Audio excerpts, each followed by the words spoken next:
Spooky Tuesday.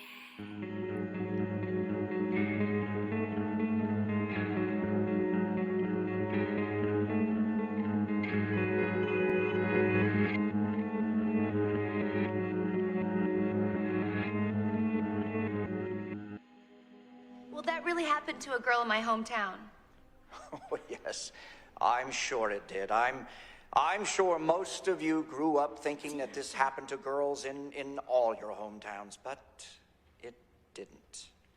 You see, the babysitter and the man upstairs is what we call an urban legend. Hey guys, welcome back to Spooky Tuesday, a weekly podcast where we're breaking down all of our favorite slashers, thrillers, monster movies, and black comedies on the new scariest day of the week. I'm Sydney Thompson. I'm Monica Height. And I'm Chelsea Duff.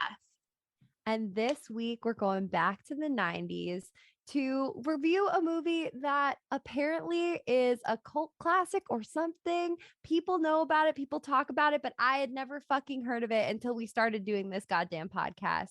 It's one of the 90s slashers inspired by Scream. It's Urban Legend 1998. And have any of you guys seen it before? I had not seen it before. I had seen it before.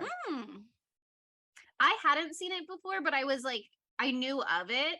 And I thought that I knew who the killer was and had seen spoilers, but I was not right. So that made for an interesting viewing experience. Well, that's exciting. It's good to be wrong in that regard. So you can still feel the joy of surprise, you know?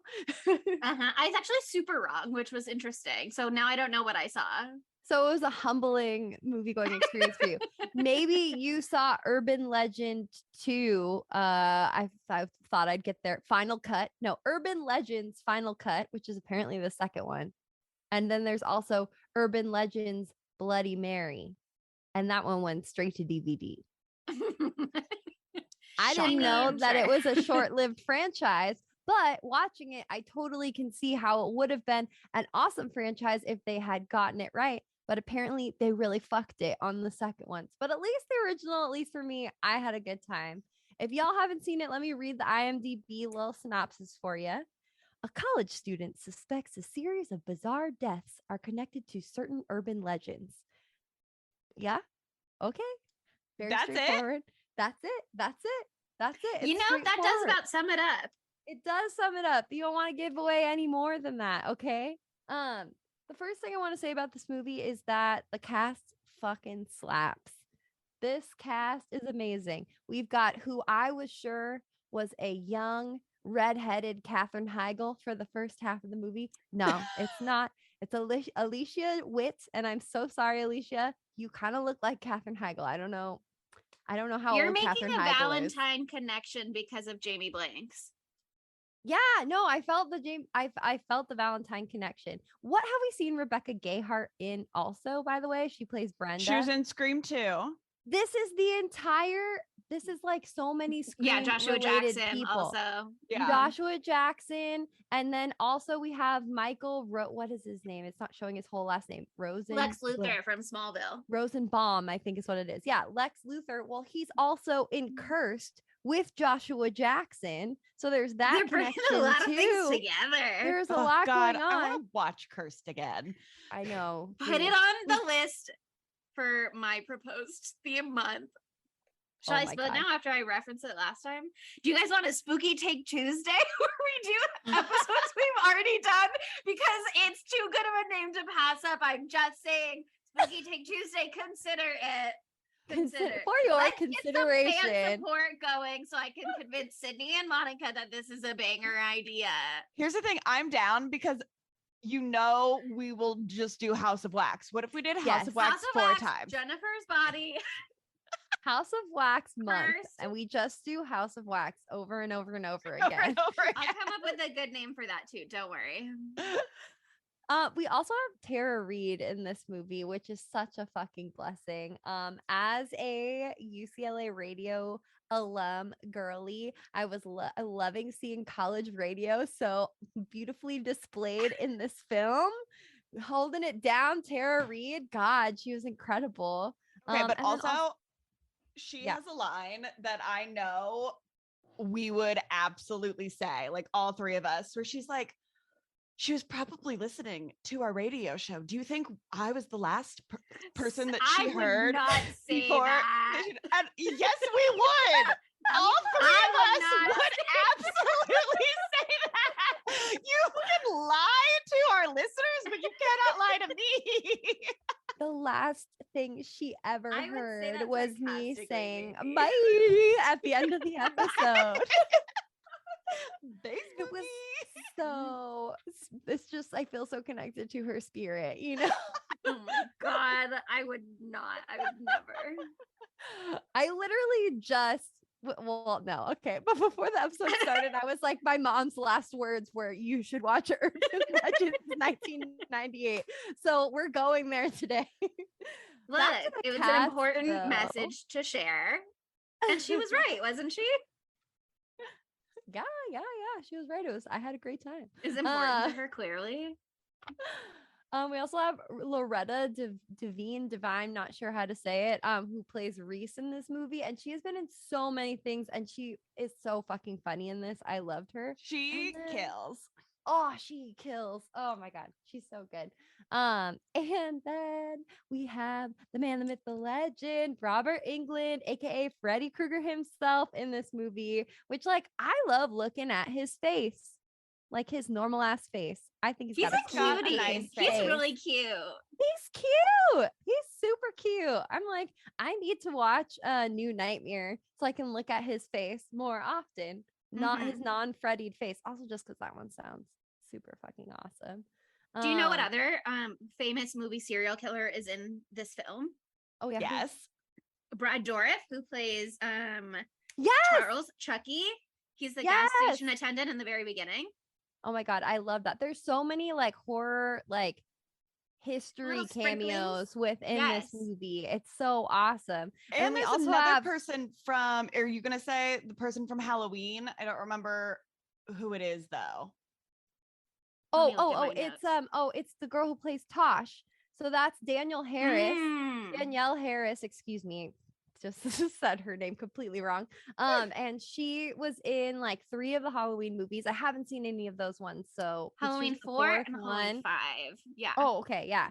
And she also is like kind of like she's a scream queen, and she has her own podcast called Talk Scary to Me. And it seems like it's very cool vibes. Also, her Instagram profile picture is her looking hot as hell with blood dripping all down her neck, and she's not wearing a top. So you should check that out, Sydney, because it's like right up your alley. Wow, that is right up my alley. Besides that, you know, we have these other horror characters, horror references in the cast, and then we have Jared Leto, who is horrifying in and of himself. And so that's exciting. Yeah, I mean, I feel totally safe to bitch on him about this movie though, because apparently he is such a bitch about it and like does not acknowledge that he was ever in this movie and like won't ever talk about it in interviews. No way. You know what I thought was really weird? Because I had never seen a movie with him like so young, even though I've seen Requiem for a Dream, but like he looks different in that. He looks so like all American boy in this, and I've never seen him like play that kind of role. I've only seen his like later stuff. And there's something about his like look. I was like, why do you look like Zac Efron to me right now? I don't know what it was. It was so weird. I was like, am I watching High School Musical? Something about the way his eyes are set in his face. And I was like, well, I'll never feel that way again. But how interesting. He does have beautiful eyes. We'll leave that there where it lays. But anyway, we can get into the actual movie now. I think this is one of the more iconic opening scenes for like a horror movie. It's so good. It was so much fun. I was like, what am I getting myself into? And we got, oh my God, we got Turn Around Bright Eyes, people like singing that song, Totally Eclipse of the Heart. I fucking love that song so much. And she was singing it so badly too. Yeah. Which she's just like me. She doesn't know the words that well. She doesn't let it stop her. I was like, this is the most relatable car sing along scene I've ever seen. Like so true to life, you know? And I don't know about y'all, but like one of the reasons that I was so into this movie and something that I I think I've mentioned on the pod before, but I was really thinking about it after watching this. Like the real reason that I got into horror, like y'all know I didn't watch that much of it growing up. I just watched Twilight Zone because my parents wouldn't let me watch shit. But like I loved spooky shit my whole childhood. And like every Wednesday I'd like go hang out with all these kids and we'd sit on this bench and one of the people there would tell spooky stories. And a lot of the spooky stories that they would tell were based on the urban legends that were all in this movie. So it was, I like geeked out like watching this because I was like, I remember that one and that one and that one. And I loved doing the research on it because it's so good. But I remember this story in particular, the one where there's a stranger in the back seat, because each one I did research on each like original urban legend. The first kill is based off like the guy in the back seat, and the story is like basically a girl's like driving alone in her car, and all of a sudden she realizes she's being followed, and like she gets into this crazy chase trying to get away from the guy, and she finally gets like I don't know if she goes to a cop. That's the thing with urban legends, all the details change all the time, but basically she like gets out of the car and the guy is like, no, like I wasn't trying to get you, like there was someone in the back of your car, I could see them the whole time. And so she was like running from the wrong bad guy. That's the concept of that one, which is like so fucking scary. Oh Yeah, no, I thought the opening was really good because, you know, maybe if I were like super critically engaged, I would have been like, I see what's happening, but I didn't see what was happening right away. And so it was really fun to be like, okay, she's like kind of overreacting to this guy and like being kind of a bitch to him, but also now he has locked the door and now there's nobody on the phone. She's justified in throwing a chair through the window and trying to escape, but then he was good after all. Like he was just had a debilitating stutter. Right. It was great at like building suspense. Yeah. And then I kind of was like, oh, it's an urban legend. It's not going to tie into the plot that much, but it did. It did tie into the plot that much. It's literally the entire plot. Mm-hmm. No, yeah. And the thing is, like, when you hear these urban legend stories, even if you can't remember the details, like part of this whole plot is like it sticks with you. Like the story stays in the back of your head. And that happened to me with this opening scene. Like I was watching it with Adam and I was doing that thing I hate when I guess a part of the movie. I don't want to say it out loud because what if I'm right, then I'm spoiling it for someone. But at this point I was like, there's gonna be someone in the fucking back of the car. I bet you there's gonna be someone in the fucking back of the car. And then the second there was someone in the car, I was like, okay, well I spoiled it. And so now I feel bad. But I was like, I could feel it. Because I was like, I don't know, that guy like he looks too creepy innately for it was like too much. You know what I mean? I was like, he can't be the guy. It's gonna be like her reading into it too much. Also, I knew I recognized him. He's not nearly as sexy as he was in Chucky, where I was in love with him, and I felt weird about it. But I, for some reason, thought he looked like someone from The Hills Have Eyes, and I was like, "What's happening? I don't like this reference." But thank God, I just got confused. But I mean, with this movie, I think the pacing's pretty good. That opening scene is so amazing. I love that we have Tara Reid right from the get, like bringing in the comic relief. But I mean, what even happens in the immediate aftermath of this? I guess we get introduced to they the all friend group.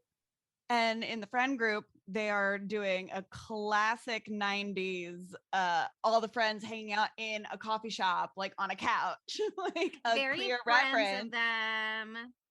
Well, but it's also like a callback to Scream, where all of the friends are like sitting in the fountain, like discussing the kill too. Yeah, so well, that's true. That was kind of what got me, I think, about the opening scene maybe a little bit, is like, okay, obviously in Scream, Casey Becker's death is like plot relevant in the sense that we know there was like something with her and Stu, and she dumped Stu to be with Steve, blah, blah, blah. But then grand scheme, it kind of just sets up the movie. You know what I mean? It doesn't really come back around meaningfully. That's kind of why I think I wrote this off and was just like, oh, it's just fun. Like, oh, it's just like setting the vibes. Like, obviously it's one of the urban legend murders, but it's not like a personal connection. No, I just thought it was really nice that they circled back. I think pacing wise, like you're saying, there were some issues that I had with the movie in terms of pacing, but then they ended up working later on because the way they did the end of the movie made me feel like the pacing issues were like narrative choices that set me up for like later reveals, just in terms of like the kills happening and moving on really, really quickly. I was like, oh, we don't see a body. Like, oh, we don't blah, blah, blah. Like, we don't know. Is that person even dead? I kept putting like question marks in my body count. And then it turns out I was right to question some things. Well, that's just because our killer is a stunt queen, a la, what was that? It's Michael who's the stunt queen, right? With his bodies, Michael Myers. Yeah. Mm-hmm. The killer's got taking a page out of Michael Myers' book, setting up body booby traps. One of my favorite things about this movie is it clearly takes place in like, you know, fall. You know what I mean? Like when they're like first, it looks like they're like first on campus or maybe like later in the year. Yeah. But the movie is supposed to be set in winter, which is why the killer wears the giant parka. Yeah, the whole thing was supposed to be like snow laden and all this stuff. And then they're like, well, the setting is not going to allow from that. So they scrapped like all that part of the plot, but kept the giant parka. And I'm like, in my mind, is this the Canadian goose jacket that everyone talks about? I don't know. You guys lived on the East Coast. Is that what it similar. is? Okay, all right. It'll work. I think they're New Hampshire. The Dean's car said Maine, but then IMDb trivia gave me a specific location, and I was like, I don't know where you got that from, but I do believe I just thought New England, but really it's Canada. Wow, University of Toronto making its appearance. They also filmed other things there. It's somewhere in my notes, but I wasn't that connected to that piece of trivia, so personally. Oh, okay, this is so stupid, but I have a question. Can your car wipers be on when your car is supposed to be off because gas is being put in it? She might have just like Had honestly, she might have not still?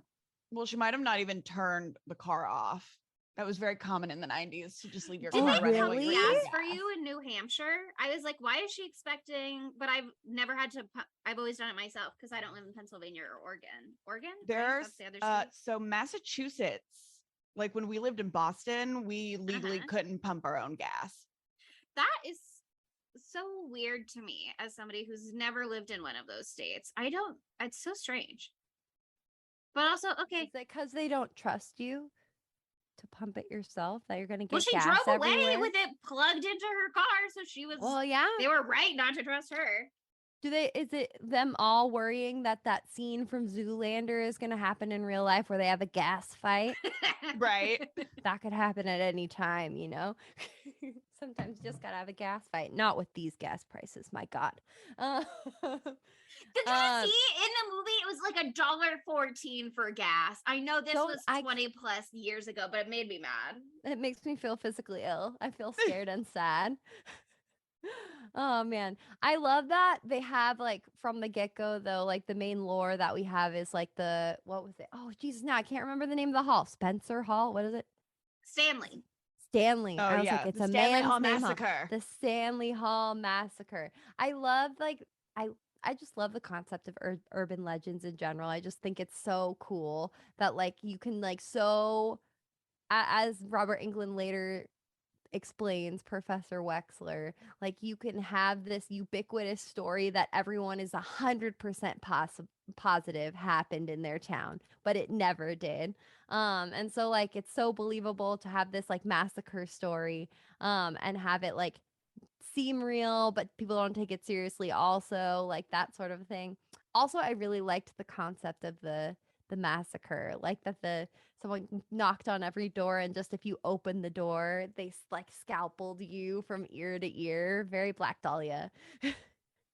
What I don't understand about this movie is despite all of the Scream references and crossover and the references to other very famous franchises, like How come there were no Candyman references? That's literally an urban legend movie.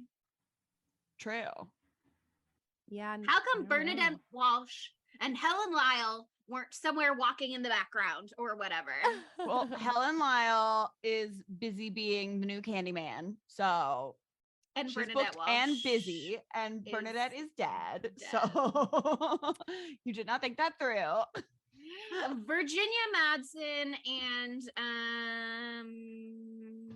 didn't the first Candyman movie come out in like 93? 92. Yeah. 92? Well, then they were still cranking him out at that point, so they probably were like, don't talk about Candyman. That's where Candyman 4 comes out next week. Right.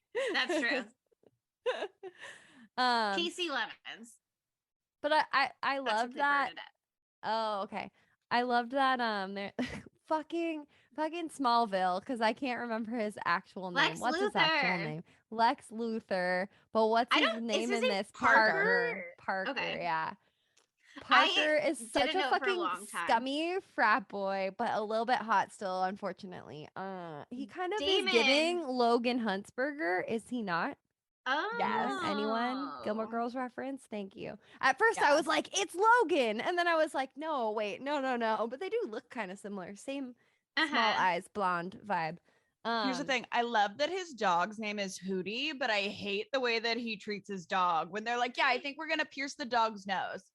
And they're beer bonging the dog. Right. Straight up, they animal abuse this dog like all the time. Like a frat house should not have a pet. How dare you microwave my dog? Like, yes, how dare anybody microwave a dog? Why weren't you keeping a closer eye on Hootie? Is that an urban legend? Have you guys ever heard that urban legend before? It rang a bell. It's an urban legend. The urban legend for the dog is basically, here I have it written down. There is a little old lady, an elderly widow. Esther lived all by herself, far away from any of her family, and the only company she had was a little dog, a beagle, who she adored. She had adopted him when her husband died, and she was with it all the time. And one day she took it out on a walk, and suddenly it began to rain. And she and her dog made it back to the house, but they were just soaking wet once they stepped inside. She tried to dry him off with the towel, but he was still shivering and cold, and she needed to dry herself off. So she decided to put him in the microwave for about 5 minutes while she dried herself off. After drying her hair and putting on some clean, dry clothes, Esther, hearing the microwave ding, went downstairs, opened the microwave, and was horrified to see that her beloved dog had literally exploded only seconds after the microwave was turned on. So I guess that's like a urban legend about like senility. Scenes fucked up. Scenes fucked up on all counts.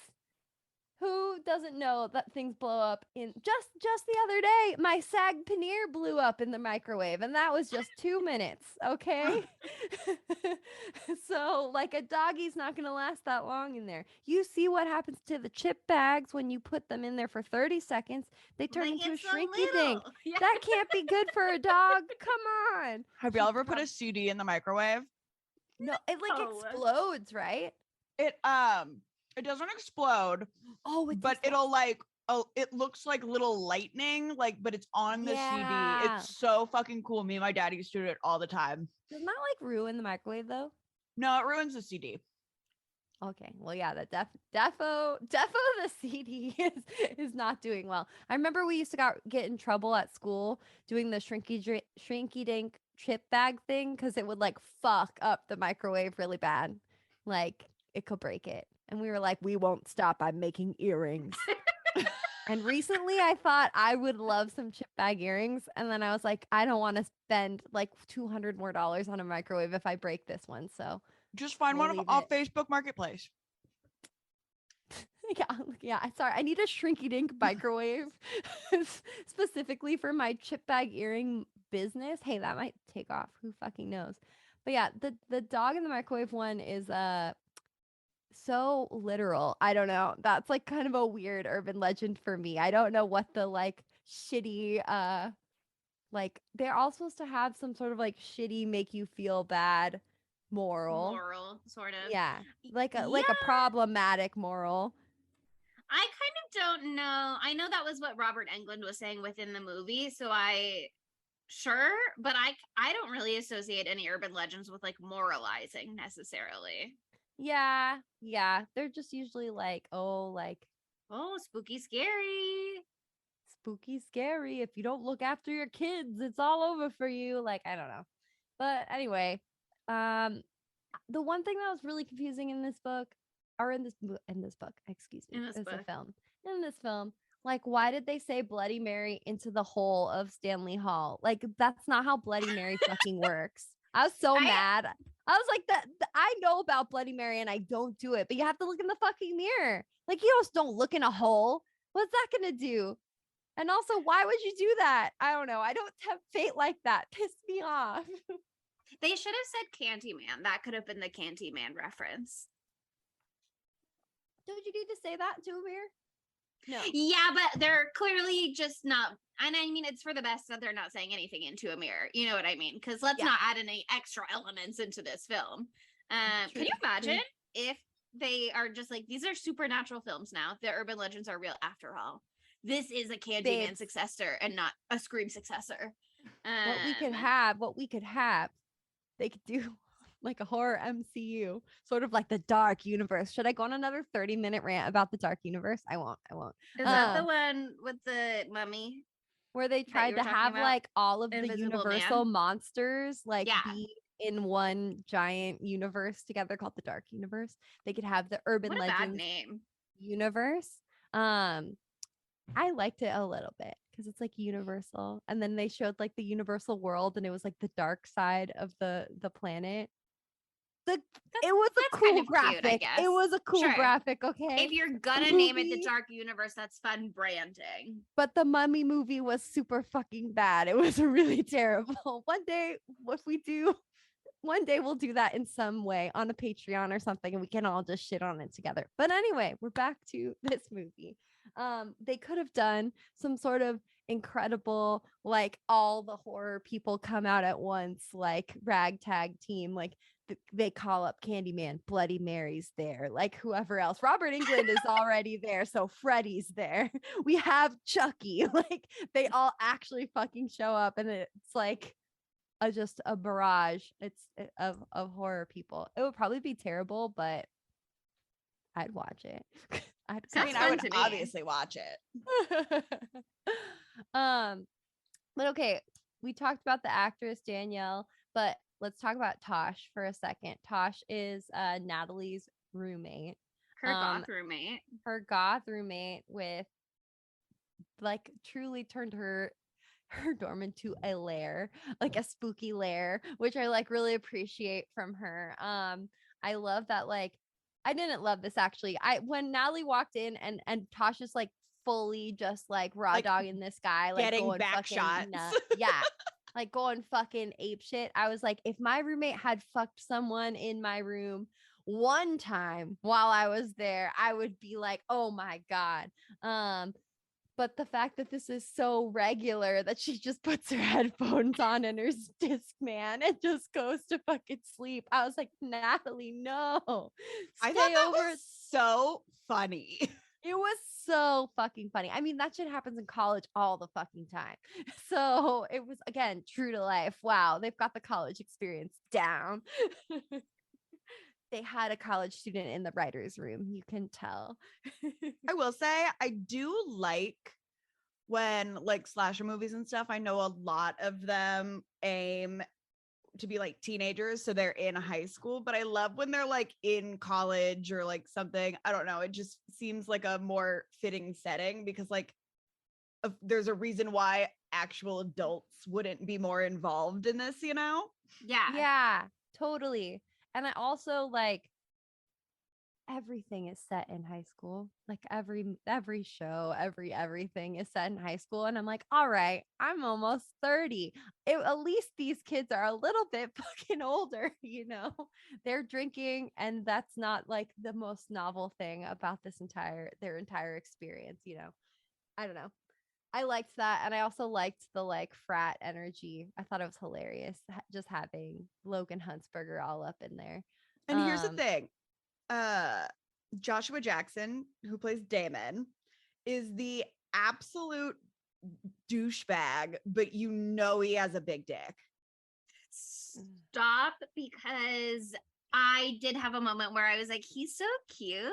Do I like Damon? And then immediately 1 second later, I was like, no, he's making up a fake girlfriend with an illness who died. I hate him now. He's trying to smooch. That's also so frat boy, college boy, to give you the sob story to be like, prankster. And it's literally like, you know, he gets game because like he has a big dick. Like he does. I'm sorry, he does. If he had a big dick, he wouldn't have to make up a fake girlfriend, and he wouldn't have to. What did Lex Luthor say? He tricked some freshman girl into he once convinced a freshman he was the middle Hanson brother just so he could get laid. This is so Barney Stinson of him. This is so How I Met Your Mother coded. If he's dying, he's trying, as our boy Hunt in The Final Destination once said. So that's what he's born to do. I mean, you're right though. Like if he's just, I don't think he has that I don't think he's like traditionally sexy enough to get it on his own. That's why he's doing all these lives. But something about the blonde hair really did it for me. Blonde hair. Yeah. And I believe, Sydney, that yes, he could have something wonderful underneath that's what I'm saying. Like outfit. He is one of those people that like he has to convince you to sleep with him, and then once you do, you're like, holy shit, and then he does not want to sleep with you ever again. Like he's like, okay, I'm bored, like, and then you're just like, why? Also, I love the Dawson's Creek little like nod with the song. I don't want to wait. Oh, I'm sorry. Like it was so funny. That's so funny. They did a lot of that. They made a joke about something Noxzema commercial about which Rebecca Gayheart actually was the girl in the Noxzema commercial. What did they say? They said, and Brenda's the girl in that Noxzema commercial when they're like at the end telling the spooky scary story. And yeah, she really was. She really was. They did a lot of crossover. They did a lot of little clear references to all kinds of things. They were having fun. Oh my God. Well, okay, we were talking about Damon. Let's talk about his death real quick. I think that one, fuck him for lying. That shit's so fucked up. You emotionally manipulative bitch. But Natalie is so badass for like not falling for it even close. And she's like, do you want one black eye or two? And I'm like, yeah, bitch, get him. I know that she could pack a punch. But I love that urban legend too. The Hanging Man urban legend is such a scary one. I've heard that one in the same setting I was telling you about when I was a kid, time and time again, where it's like usually it's like a couple and they run out of gas and the girl stays in the car and the guy goes for the gas, and then she starts hearing like this scratching on the car. And she's like, what is that? And then like the police come by and they tell her to get out of the car, and she gets out slowly and they say, don't turn around, and she does anyway, and her boyfriend's hanging from a noose above the car, and it had been his feet scratching on the top of it. There's also another version of it, the Hook Man one, if y'all have heard that one. Yeah. That one I knew. That one's, it's like a similar, the two go hand in hand. Hook hand in hand. So sorry. But yeah, I love the way that this one turned out, because it was just such a fucking horrible situation where she basically killed him, but she like, it's not her fault. It's the killer's fault. Like this is, I think, the most horrifying tragic death, because this is the one that like Natalie technically is the one that kills him. She hoists him up there, but she didn't know. But also, like, it's not just that she was like, anyway, I guess I'll fuck off. You know what I mean? It's that she was also being like pursued by a killer to some degree. You know what I mean? Yeah. I first of all, I did think that part was a little confusing. I rewound like 5 times trying to see what like bonked on her car hood before in a further shot they were like, that was the killer. So I don't know if it was meant to be confusing. But I got a little stuck on that. And then once I gave up that I would ever know, they revealed it to me. But I mean, she couldn't possibly have like seen, you know what I mean? And maybe that was an urban legend they talked about in their class and she could have put the pieces together, but I'd never heard of that one before, so I didn't blame her. Seemed like it was an early in the semester class, I don't think that they were that late into the semester. So yeah, I mean, thought Tosh's in was the that most moment tragic, though. Oh my god, the Tosh one was so fucked up because she's just like, in her goth for goth chat room. I know, and the setup for that one was so good because I was like, why is this sex thing happening at the beginning? Like, okay, but what a weird character choice. But like, interesting that we're setting her up in this way, and then it all like plays out so perfectly. Because like that's one where like Tosh was like, don't turn on the light next time. I don't know if she actually says that, but she's like, I won't turn. I think Natalie even says I won't turn on the light next time. Yeah, she that does. was why they got into a fight. Yeah. And so like she's just trying to be a good roommate to her to Tasha. She's getting it in. But alas, oh man. And that urban legend that it's based on is a little bit more of a convoluted one. There's a couple different stories, but there's one that's similar where I have it written down. Hold on.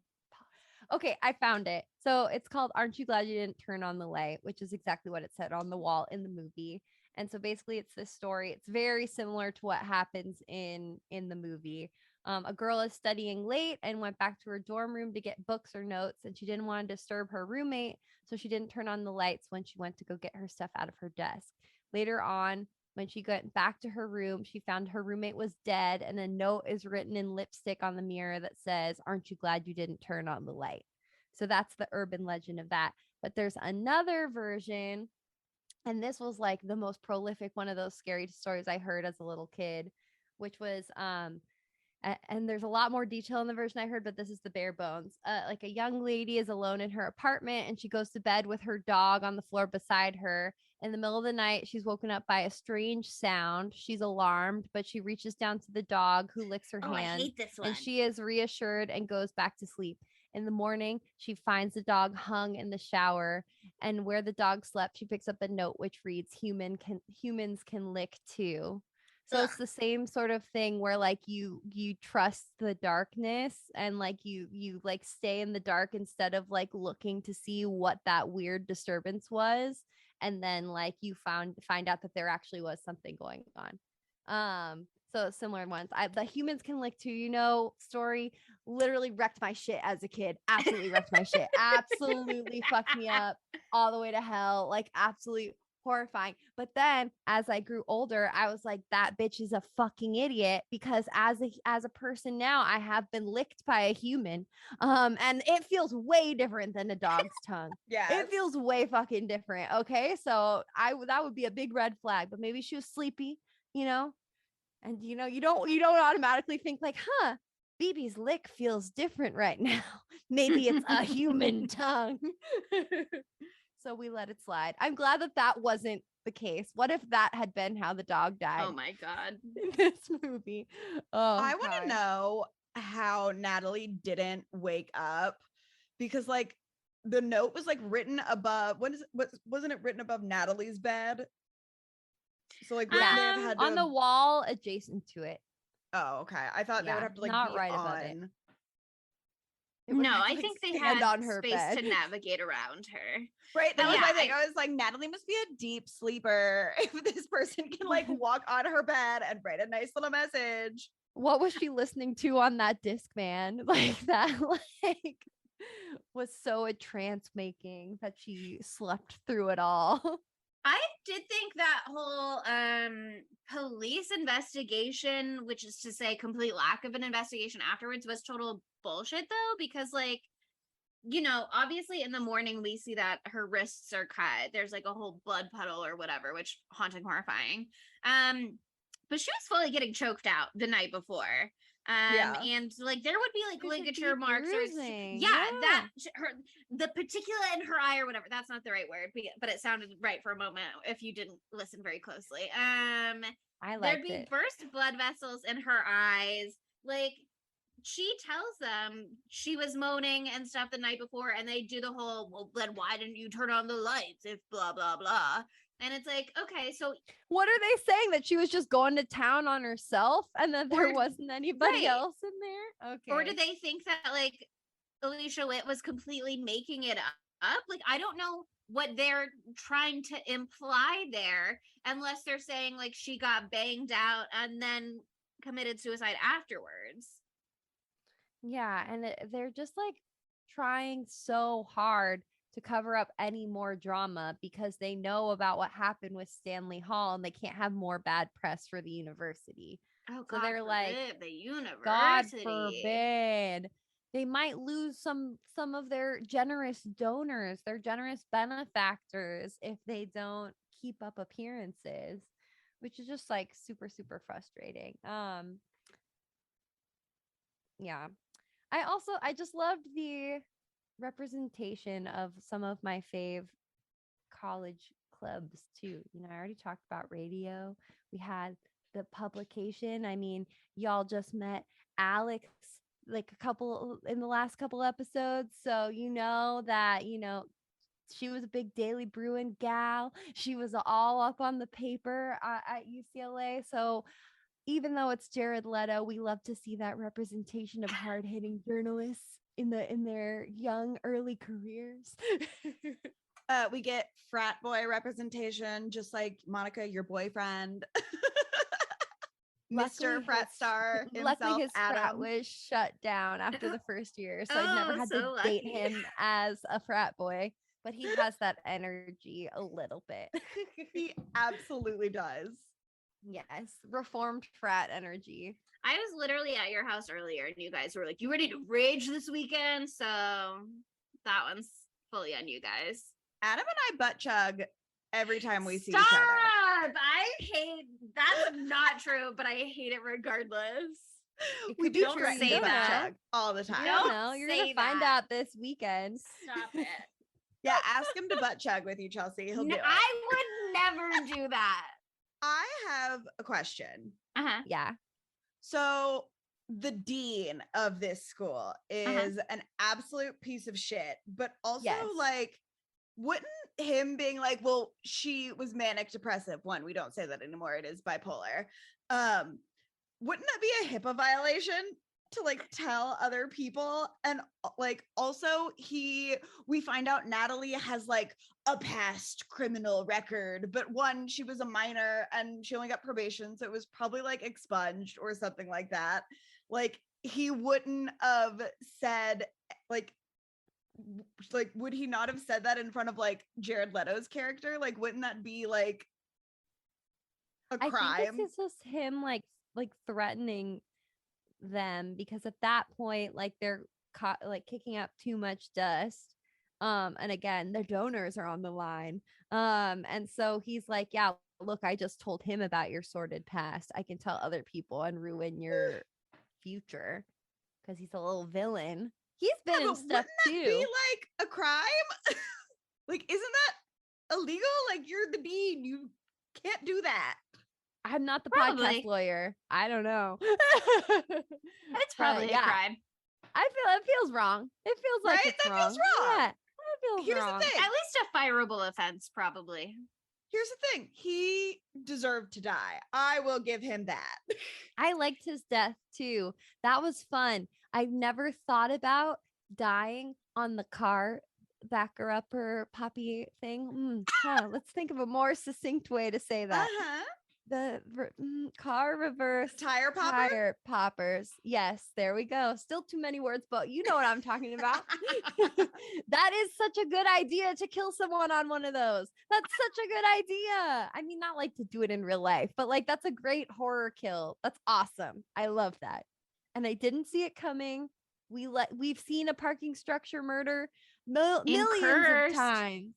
In Yeah. Cursed with Lex Luthor In from Cursed, in Smallville. Scream 4. But we have not seen it where they're impaled on the tire backer upper popper. And that was a beautiful thing. I really liked it. It was wonderful. I also like too that in that moment they showed that he's just as scared as all these urban legends as like the rest of the kids are.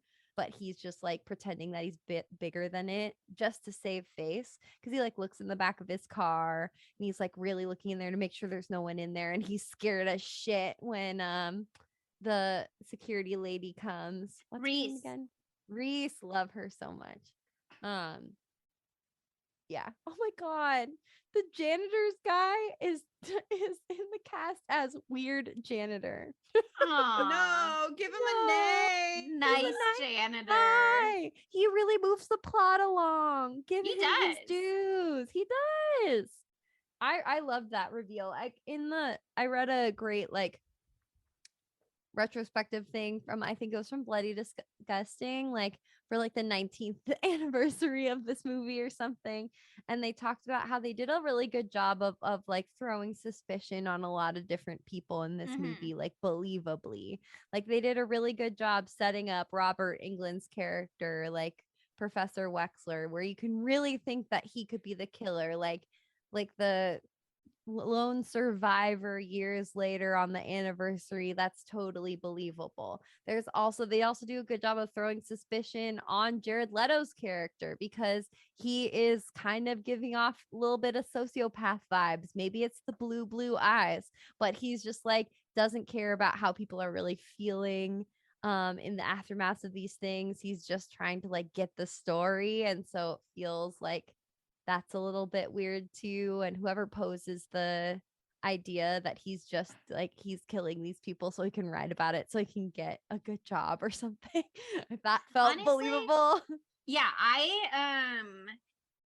must have, sorry, spoilers, but I must have just seen like who the final two people were in this movie, maybe, because I thought the killers were Natalie and whatever Jared Leto's character's name were. Like I thought they were the Natalie and Paul. I thought they were the killers, and I thought they were working together. And I was like, gee, the movie sure is spending a lot of time showing me Natalie scared by herself for her to be the killer later. And that's when I started to question things and be like, is it possible I'm wrong? Which I never am, but I was misinformed this time around. But yeah, I was fully ready to believe both of them. Alicia Witt, something about her in this role just strikes me as suspicious. Maybe it's because I've seen Friday Night Lights. Not that she plays a murderer in that, but she plays I think a mom who fucks a teenager.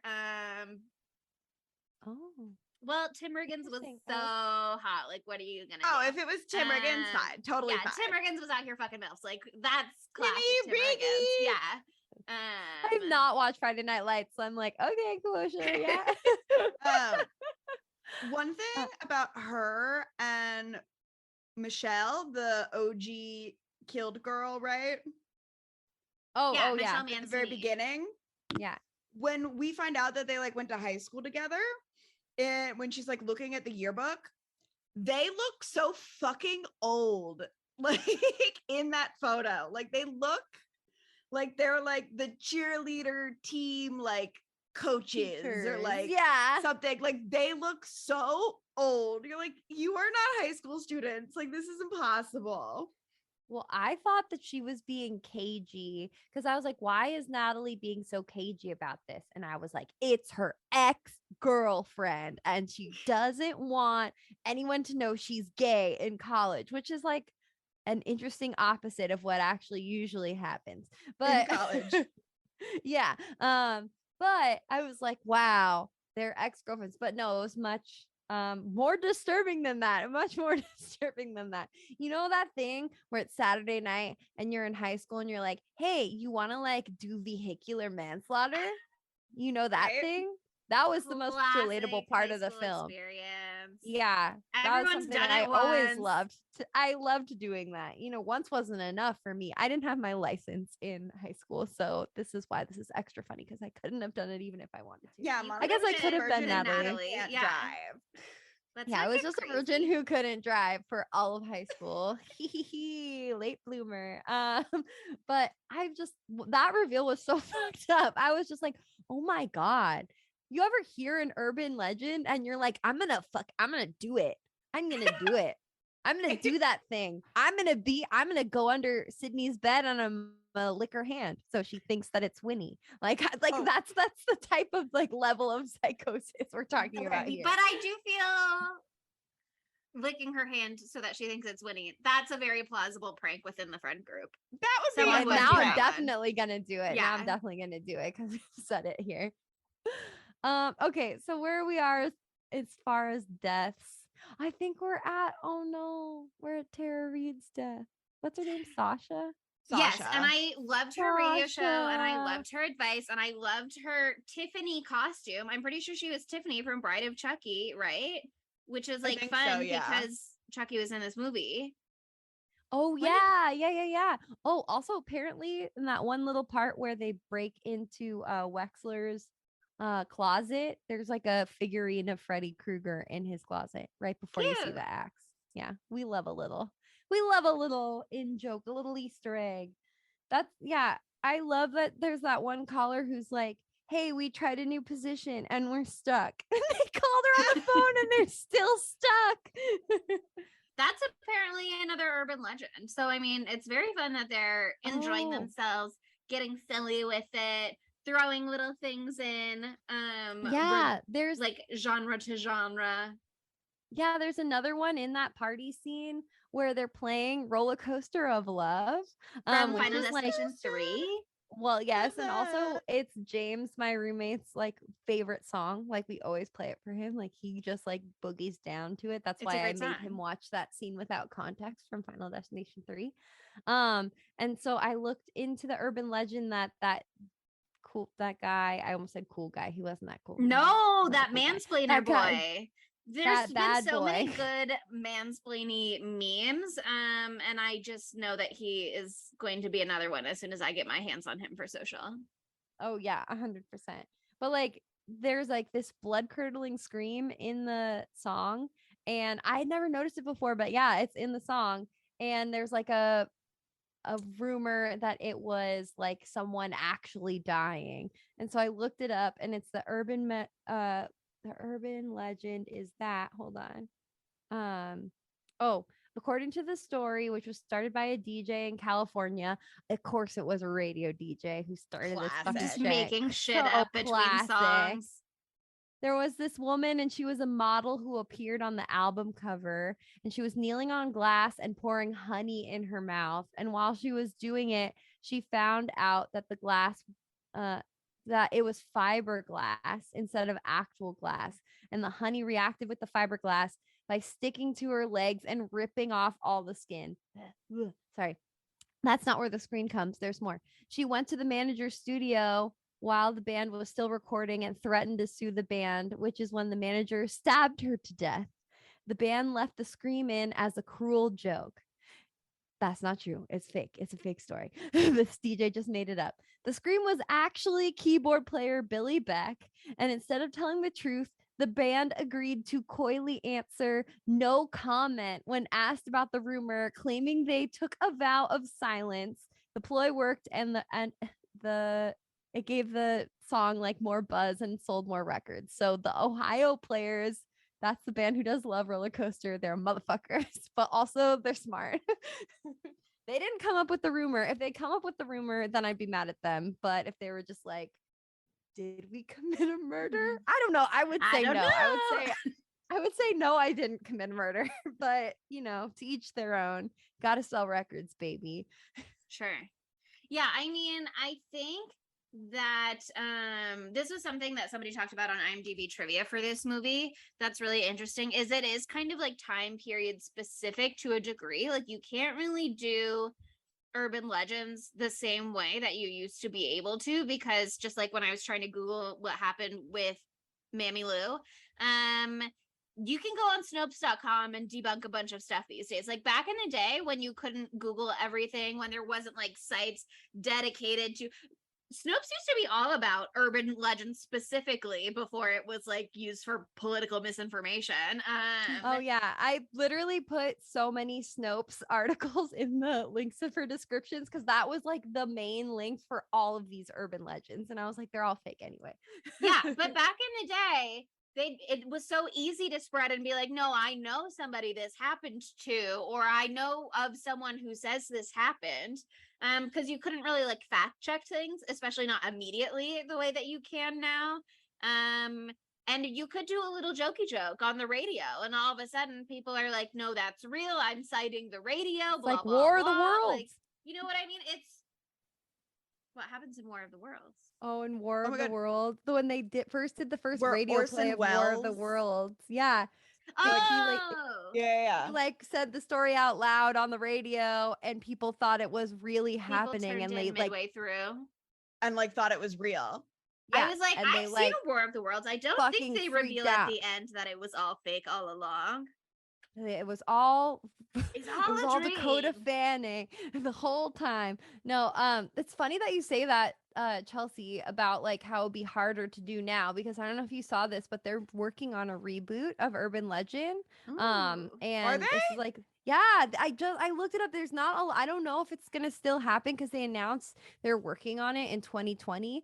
And is her name Rebecca Gayheart? What's her Yeah. first name? Yeah. Yeah, Rebecca Gayheart is attached to the project in some way, so I don't know, but it's gonna be like with new actors, but she'll have a cameo. But it said the Urban Legend reboot will move the franchise to the digital age, where urban legends are often born on the internet, where they spread like wildfire.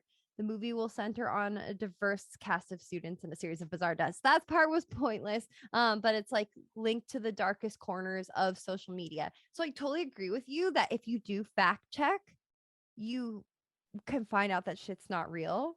But also, like on misinformation spreads. TikTok, Yeah. you get all these fucking videos of a very earnest Gen Z girl or boy or person, and you trust them with your life, and they tell you a story about frogs and you believe it. And have I ever fact checked any of the frog stories I've heard or the frog facts? No, I've just believed the frog facts. So That's true. I also Anybody think it's really can present interesting. themselves as an authority. Yeah, then there was that whole thing. Was it with creepypasta, or what was it where they, or was it the subreddit where they started to try to create new age folklore on the internet? And that's where Slender Man came from, and those little kids thought Slender Man was real enough to fucking stab the shit out of that little girl. So Well, like, one of the girls was experiencing like some severe mental stress and illness, and she was having visions that once she heard about Yeah. Slenderman was like, oh yes, this is what I'm experiencing. yeah, but either way, I mean, it's just like it can still happen. That's It why can- yeah. misinformation and fake news and all that shit is so prominently discussed, because when people see stuff on the internet in whatever form, they just take it at face value and they don't look that shit up. So I think that's actually a really interesting concept for a reboot. I don't know. It could be Okay, good. I'm intrigued. Because I was like super stoked about this whole concept. As you can tell, I've been geeking out the whole time. And apparently I thought that this one like did a really good job. I ended up really, really liking this movie, even though it was like silly and some points or whatever. But I was just like, this is awesome. But apparently, like I said, they just fucked it heavy for all the rest of them. It was just not good. I accidentally started playing the next one, and I had my sound off, and I like came back to it really quickly, and there was a plane scene with people like fucking in a plane bathroom, and I was like, okay, so they went straight to like I thought it was Snakes on a Plane that I was watching, honestly, for a second, but they went straight to like that type of a horror where it's like all sex all the time, that kind of thing, more like American Pie meets horror for the second one. That's what it looked like, but I could be wrong.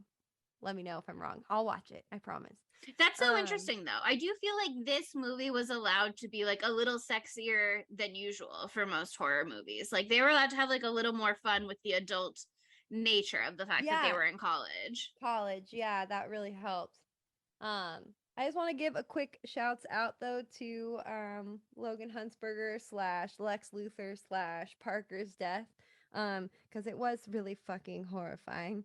Yeah, I love that in the beginning they're like, we have debunked the urban legend of pop rocks and coke, which that whole thing, I looked into that too, and it was so fucking crazy. Like literally, like this kid was like well known for the Life Little cereal Mikey. ads, Little Mikey, and like one day the mom of Little Mikey was just like hanging out in her house, and she got a phone call, And she was like, the person was like, I am so sorry to hear about little Mikey. I'm so sorry for your loss. And he was like, what the fuck? And so she was like, got so freaked out that she like went down to the park to make sure he was okay, and he was fucking fine. So they didn't know why it happened, but this like whole thing spread like wildfire. And like there's a quote that's like, when the story hit the country, it was like bam. This is Jerry Salzberger, former Pop Rocks business manager of General Foods. Imagine that being your job. And even after they debunked like the lore, like it was already too late, and there had already been some bad press with Pop Rocks because apparently it was really hard to make them, and like people like lost some digits like compressing the chemicals or whatever in the plant, and so like The there had already been some CO2 bad or press, whatever. some shit. And then they said by the end of this whole fallout, we were forced to destroy tons of the candy, said Marv Rudolph, excuse me, a product developer for Pop Rocks in the 70s. We literally buried it in the ground. Why What did if they one bury day things so many what times in if the olden one days? day that is what causes the world to end? Like a fucking meteor hits the deposit of Pop It's the Rocks Pop and then the Rocks. earth explodes. Like my I feel like God. that's the urban legend we need to be talking about. But if Coke's not gonna do it with the Pop Rocks, Drano, yeah, for sure. Will definitely do the fucking trick, That felt a little like cheating to me. Drano, Coca-Cola, the chemical levels are both so high. Who can tell? I'm kidding. I'm sorry. I know we have some pro Coke people in the pod here. I'm Oh, sorry. I'm just the not. fact that I'm literally drinking one right now, but it was a Pepsi in the movie actually. Oh, And yeah, I you're right. remember because IMDb trivia said it was one of the first appearances of the blue Pepsi can. So they must have had a recent redesign or something. Ooh. Okay. Well, we love our girl Sasha, but her death wasn't like that noteworthy. She just gets hunted down. That's not true. Her death was super noteworthy because Tara Reid did those stunts herself. What? That's awesome. Yeah, and she like was in a harness when she like dropped from one part of the staircase to another. I thought she did a great chase scene. Apparently she was being chased with a real axe. That's what she said, at least. Okay. Well, that seems unnecessary. Just But all for the right. funsies. But yeah, I mean, I thought that scene was so great. That is one of the moments though where I have a question mark next to Sasha's name in my notes, because I was like, is Sasha even really dead? Not only because we didn't see the body, but because the axe looked like relatively bloodless, but that's just because they weren't really chopping somebody, I guess. And, you know, is a far away shot. How close attention to detail are you really paying for the most part? But that was what kind of got me starting to be like, is she dead? What's going on? Why is this like this? There's speed running through the deaths. I started adding people to my body count. I had to take people off my body count when it was revealed they were still alive, but it ended up working really well, I thought. Yeah, no, it was good to throw the suspicion everywhere. Like I really didn't see it coming. I did have a thought like once it was revealed that Michelle and Natalie had caused the death of this guy. I was like, oh, maybe it's going to be a revenge thing, a la Scream 2.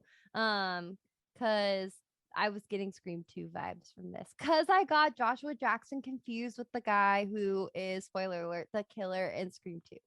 I can't remember what that guy's Timothy name is, Oliphant. but they like kind of look a little similar. You know what I mean? They got that same kind of like white boy brunette thing going for them. And Joshua Jackson is in Scream too, for that brief moment when he's like in the classroom while they're talking about sequels in the beginning. Oh fuck, he's actually in it. Yeah. Okay, well that's why I just conflated them to one person. All right, I feel better about myself now. Thank you. Thank you, Chelsea. I was like, they don't look that much alike, but I'm just gonna make the argument that they do. You had the brain connected to Scream 2 for a reason. You know, it really did. I don't know. I mean, we're at the point in the film where I think we can reveal the killer. Is that all right with you? I consent. All right, Sure. thank you so much. It was Brenda. And she did a really fucking good job with this, you know? I don't know why she decided to just immediately kill Michelle. Maybe because Michelle like actually did the driving, so she was just so angry at her. She's like, kill her right now. But then do the insane psychological torture on Natalie and like stalk her and pick off every single one of her friends. Like, I don't know why she deserved that more. Maybe because she like let it happen and that's somehow worse. I don't know. I don't know. That's part of my question about Brenda. I think like it all makes sense from a screenwriting perspective, in the sense that if Natalie is our final girl, you want to root for her. So she ideally is not the person who actively did the manslaughter. Yeah, okay, you know what I mean? Makes sense. But from a character motivation perspective, it's a little more wonky, unless you consider it's been 2 years since that accident happened, since Michelle and Natalie drove that guy off the road. I don't know. I mean, presumably Brenda knew who it was at the time. Like, maybe this year she became friends with Natalie. She says like, and you didn't do anything to stop it. Like she knows that she wasn't driving, I'm pretty sure. Right. No. What I mean is like, presumably she was following their court case at the time in which they like got probation and got let off easy. I don't know if she's been going to Pendleton since she was a freshman. I don't know if she like recently transferred in, which I think maybe Mickey transferred in Scream too. So like you could argue that she only now like gained access to them. Otherwise, like why the time gap? Maybe she was inspired by her urban legend class, which she has with Natalie. Like, I don't know why the fixation on Natalie, but I think that you can argue clearly they're not friends with Michelle at school. So it could just be that like that's who she met first on campus and then developed this plan, but then she was friends with her, and then so it was like it festered and grew. I don't know. I think you can read into it, but you definitely have to bring your own ideas to the table on that one. Yeah. Well, either way, she's fucking really good at killing people in exciting, creative ways. And so I got to give her kudos for that, because like she did a great job of haunting this bitch and freaking her the fuck out. So, I mean, A+ in that regard. And you really studied for the urban legends class. So I'm sure you got a good grade in that before you killed Professor Wexler. But that was such a good move. Killing Professor Wexler, putting him in the back of what was his name? Peter, Paul, and Mary. Paul's car.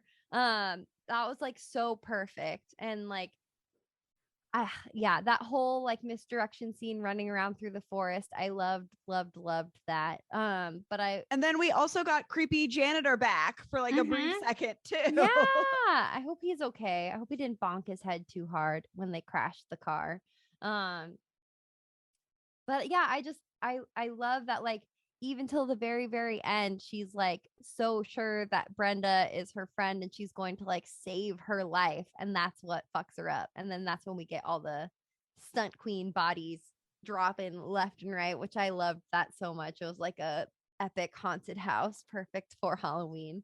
But I just love the way that Rebecca Gayheart like acted this last bit. She was so perfectly fucking unhinged. She was her so curls good. Came out. Her hair got to be as wild as she was. Her eyeliner got more crazy. I was like, good for her, you know. The part where like she rips off the tape and Natalie's like, "You're fucking crazy," and she's like, term eccentric. I literally have an anklet that says eccentric on it, so I felt very seen in that moment. I thought that was so good. I love that did she have a projector set up? She sure did.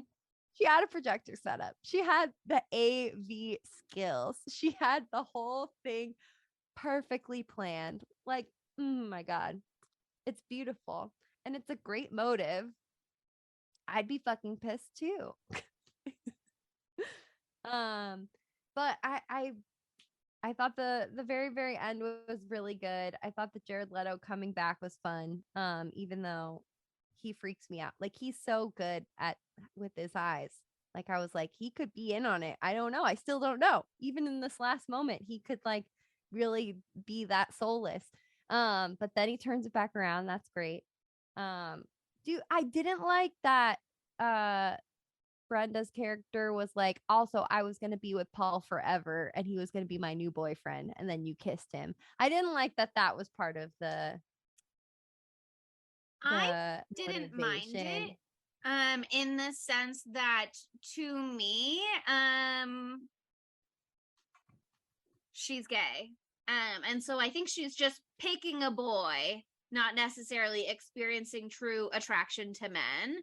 And so it makes sense to me that she would just pick the next boy. Because she doesn't realize that she's just drowning in compet.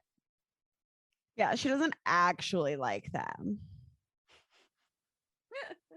That's why she's so mad. She had her whole life planned out where she was going to marry this boy from high school. So she never had to come to terms with her budding sexuality. But now she's having all these thoughts about women. And so she's killing Natalie because she's so psychosexually obsessed with Natalie. That's why she's torturing Natalie. Because she's like, how dare you make me have gay thoughts? I was gonna be with Paul, and then you kissed Paul. It's not even really about Paul. It's about Natalie. We've solved it, folks. We've solved it. Huzzah!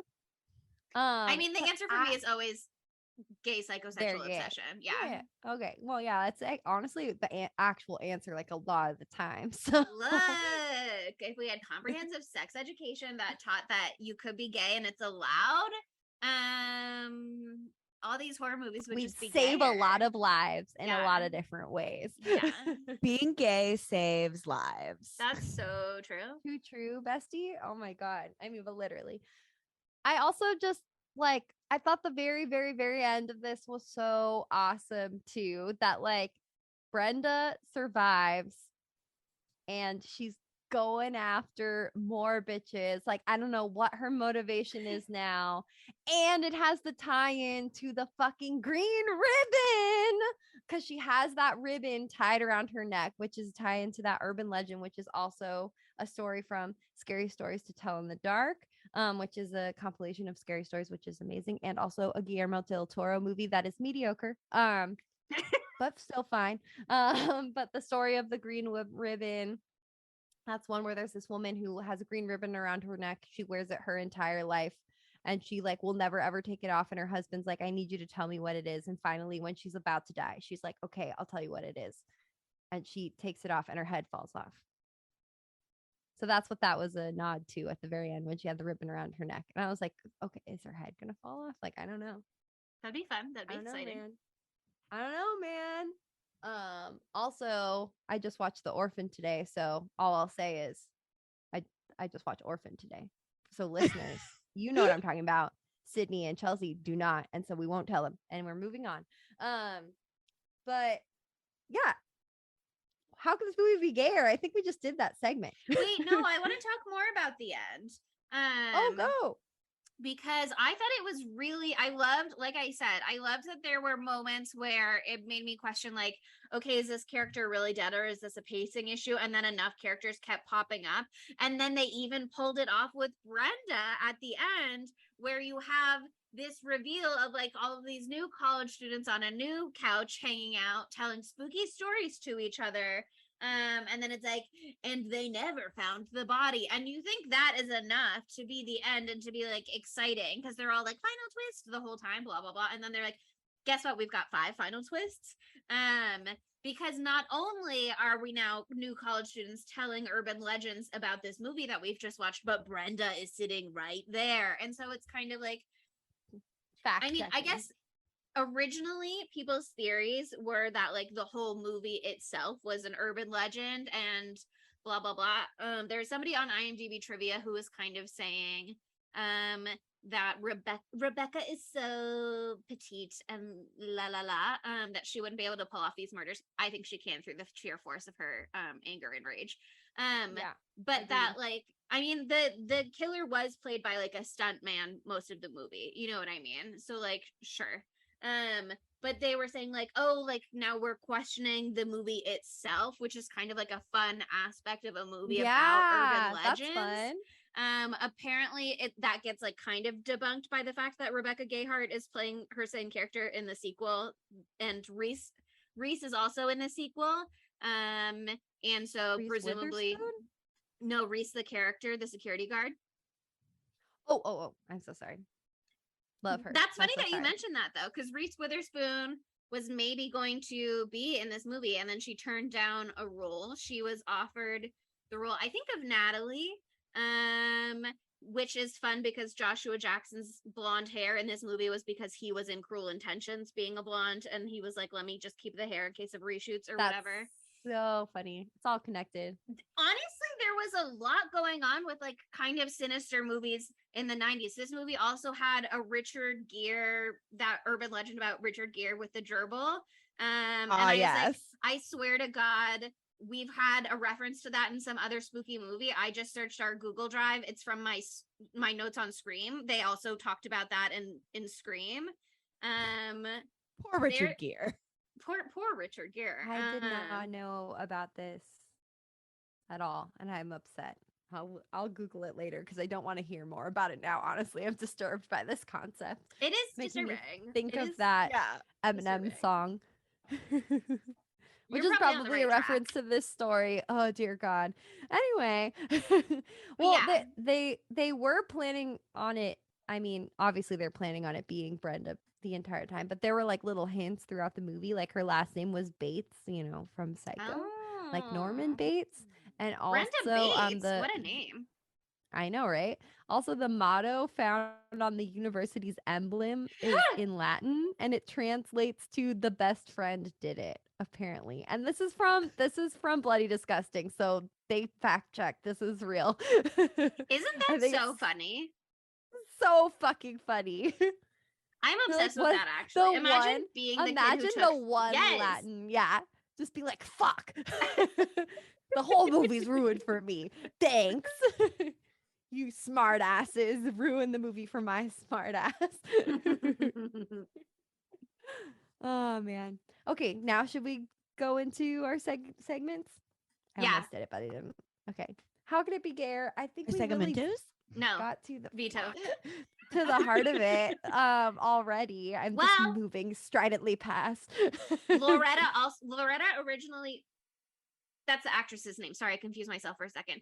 Reese, the security guard character who is obsessed with that movie.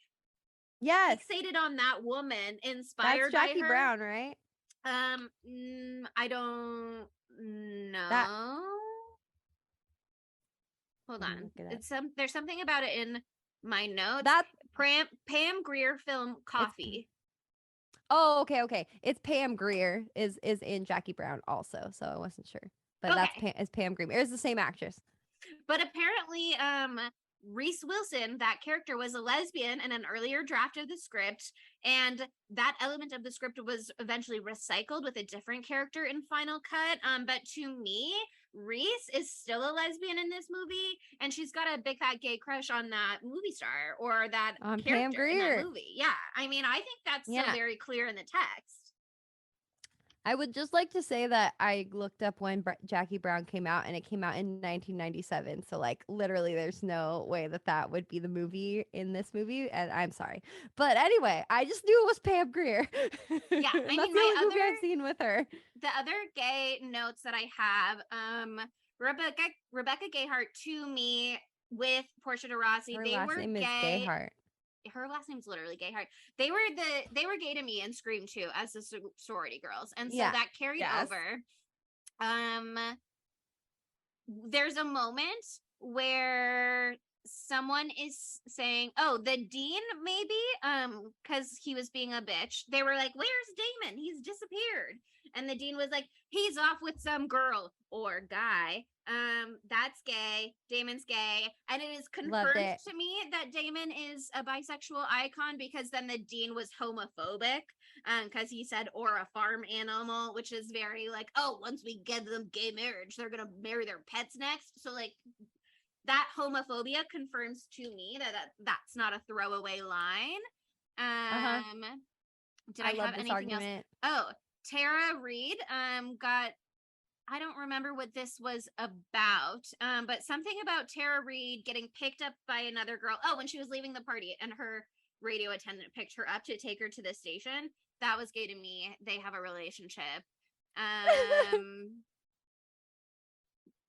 There was a guy that gets picked up by a woman at the bar. Oh, that was the urban legend at the end with the kidney heist. Rebecca Gayheart was saying the urban legend is a guy gets picked up by a woman at a bar, but here it's two girls in this movie. That's gay. Was there anything else? These are just facts. These are just facts. That's all. But that's job kind of outlining for the most part. Yeah. No, it's an incredibly queer film. It's beautiful. Thank you. Thank you. Beautiful. Almost as gay as Bodies. You just need like a 20-minute makeout scene at the beginning. Okay, where would Matty Lily fit into this? Because he would have slayed in this, you know, would have become a Scream movie if he'd been in it, but he could have been anyone. I mean, he could have been Joshua Jackson. No, he would have to be Paul because I don't want Jared Leto in this. Yeah, let's just boo Jared Leto.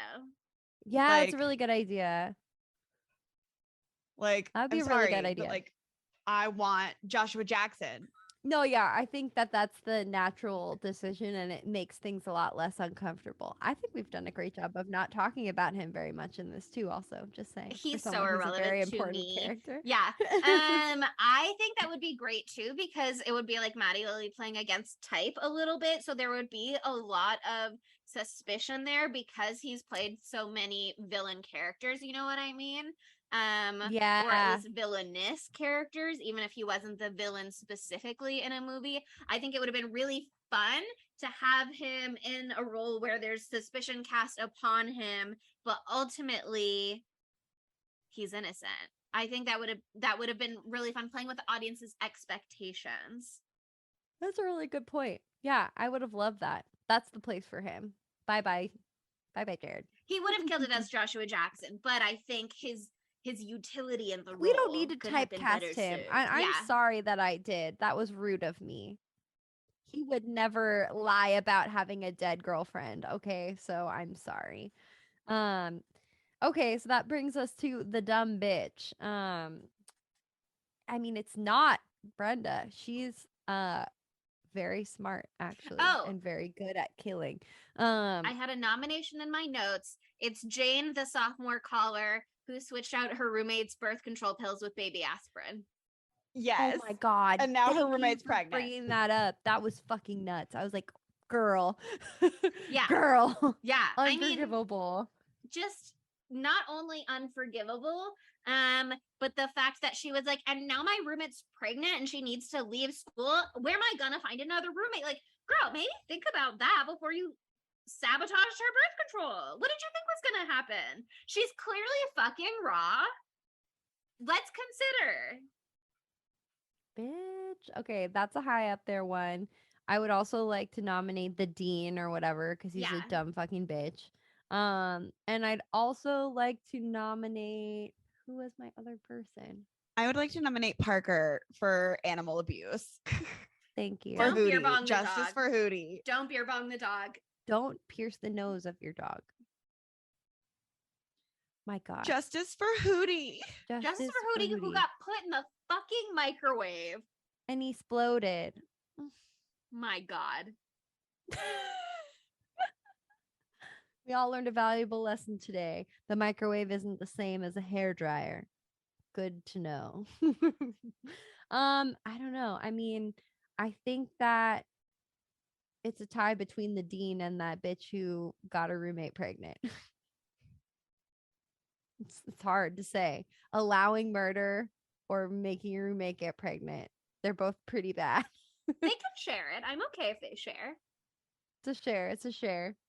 There's the overt dumb bitch that you notice right away, and then the the secret dumb bitch that you Sneaky, only subtle, can dumb bitch. only if you have a good memory like Chelsea will you remember it. Okay, that feels good to me. All right, that brings us to our knives out of fives. What was the critical reception? Critics were big bitches. Here's the thing.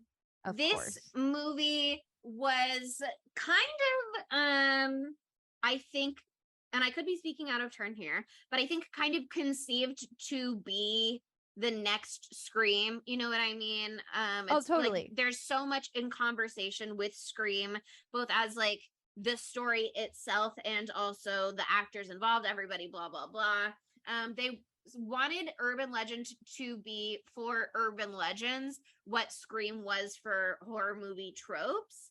To me, I think there's room in the genre for both. I think it has withstood the test of time and has achieved like cult classic status because of that. But critics at the time were mainly like, this is a Scream knockoff. It's not original enough, really. Like they didn't see the vision. So while this movie now has, what were you saying? Keep going. I'll say it in my piece. Sure.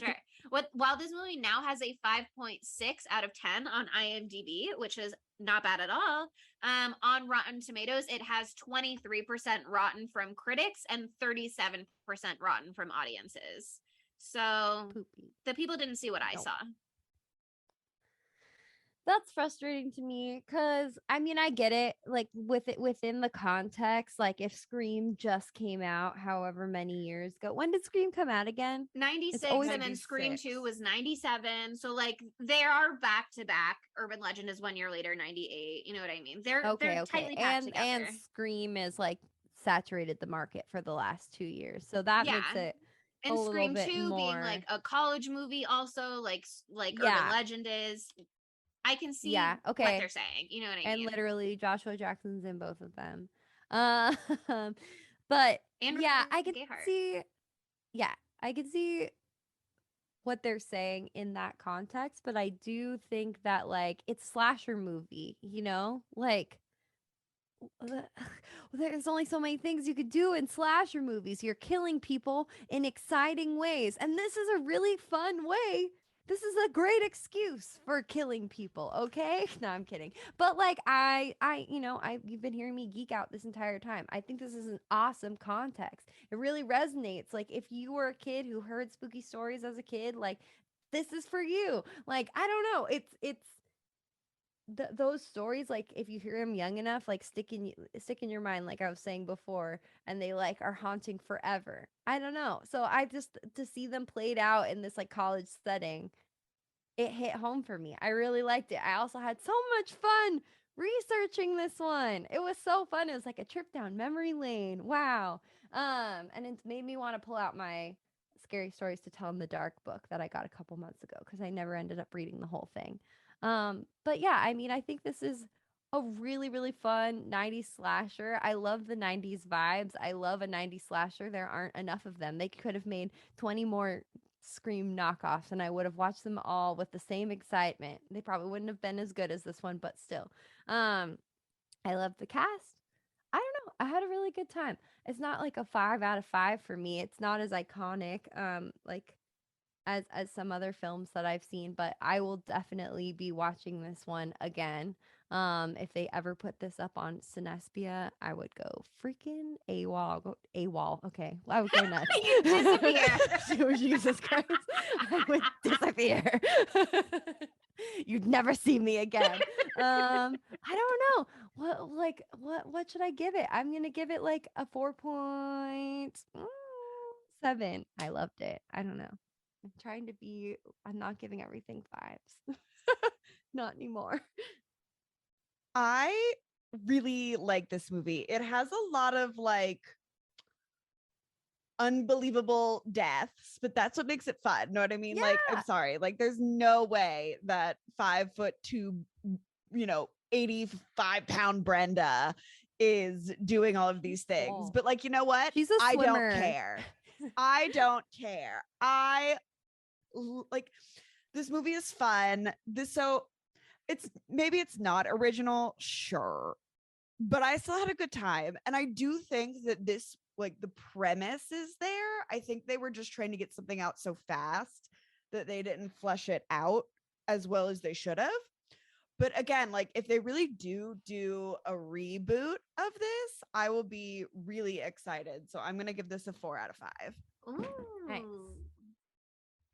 Yeah, I think for me, I love me some Jamie Blanks. I love Valentine. Not that he's like writing these, but I think both Valentine and this movie have some like really fun, creative kills. And I think they're just like really well executed on screen. The opening sequence is so good, so fun and spooky, really sets the tone, really like ties in overall. Again, I've said it 5 times probably, but I thought they did a good job with the way that they set up enough not seeing the final body confirmed dead to pull off, oh, that person's not dead, oh, that person's not dead, oh, that person's not dead. The way that they said, oh, you don't need to see this person die, but guess what, here's their body. I thought they just did like a really good job for the most part of pulling that all together, pulling off reveals, pulling off a bunch of twists at the end. I also thought the script was really fun. They had a lot of really fun lines. There's one part where everybody's shitting on Jared Leto. And Parker, Lex Luthor, says something about how he did a story about E. coli in the cafeteria. Next time there's an E. coli outbreak, have a big juicy burger on me. And he gives him like $10 or whatever. There's that moment on Sasha's radio show where someone is like, I did a blowjob and I swallowed and now I'm concerned. And she's like, oh, you had a little frat boy protein shake. Like, I thought that there was just, yeah, I know. But I thought they had a really fun time with the script. They had so much fun with the casting, clearly pulling in Robert Englund, Brad Dourif, etc. I just thought it was a blast. Like I would give it like a solid 4.8, let's say. Hell yeah. Fuck yeah. I'm so glad because we've been talking about this movie for so long. And I was like, have we overhyped it? Is it gonna suck? It didn't. No, it was really fun. It was really fun. fun. It slapped. Well, that brings us to the end of Urban Legend, which means that it is time for my birthday movie. It is birthday. My 9/11 queen. And yeah. Uh-huh. She loves that. Who wouldn't? Anyway. It was my birthday. By the time you're hearing this episode, it won't be my birthday yet, but by the time you hear our next episode, it will have already been my birthday. So I hope you're celebrating me constantly from this point forward. All month long. All month long. But it is my birthday pick. You guys know I was soliciting suggestions on Instagram. I got some really good ones that I do think we should check out, but ultimately I had to follow my heart. Next, we are doing Tragedy Girls, which is a movie I have made Monica watch. I've made our friend Rebecca watch it. I've told Sydney she's had to watch it, but I haven't enforced it yet. But now it's time. Now it's time for her to watch it because, like I said on Instagram, I was looking for a horror movie for girls, and this is definitely that. And so I just think it's really fun, and I'm excited, and I hope Sydney likes it.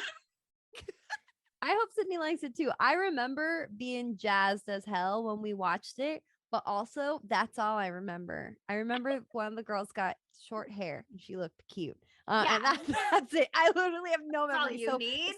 They'll be like the first time again. How enthralling. Yeah, I think it's really fun. I hope everybody has fun. You have to because it's my birthday. Yeah, you have to watch it. And also I feel like people don't talk about this one enough. So They we're don't. educating the masses. I Googled horror movies for girls. It didn't pop up anywhere on there. And I was like, this is a horror movie for girls. Though. Not that all horror movies can't be for girls, but some are like for girls specifically. You know what I mean? And this is one of those. It is. I agree. It's going to be a blast. I'm excited. Good pick, Chelsea. I'm excited. Thanks. Chelsea. I called you Chelsea. I know. I heard it, but I was going to let it slide. Oh, well, I'm not going to let it slide. Chelsea. There you go. Well, who the fuck is Chelsea? I don't know. Who's Chelsea? Never met it. Never met a Chelsea in my life. Anyway, why not write a haiku about us and then put it on Apple Podcasts? We got a haiku review from a Tremors fan page, and it was amazing, but they didn't make it into a review on Apple Podcasts. Maybe they're still planning on it, but it was beautiful. And so it's just ask for too much from them. no, I know. I don't know what their plans are. That's all I'm saying. I'm just saying that because of the concept of the haiku review, more beautiful poetry is being created and put out into the world. And isn't that a beautiful thing that you too could be a part of? Just think about that and consider it. And also, why not follow us on social media? We're at spooky_Tuesday on TikTok, Twitter, and Instagram, at Spooky Tuesday Pod on Facebook and Tumblr, and at Spooky Tuesday on Letterboxd. And don't forget to like and subscribe to our one video on YouTube. Christian Brune and I would both appreciate it. And that's it. Thanks for listening. Bye, Spooky. You're fucking crazy. I prefer the term eccentric, but yeah, I guess you could say I'm a little nutty. Spooky Tuesday was created by Monica Haidt, Sydney Thompson, and Chelsea Duff, and edited by Sydney Thompson. Our gorgeously spooky tunes are all thanks to Tamara Simons, who you can follow on Instagram at Captain Tamara, and our podcast art is by Mary Murphy, who you can find on Instagram at the_moon_OMG.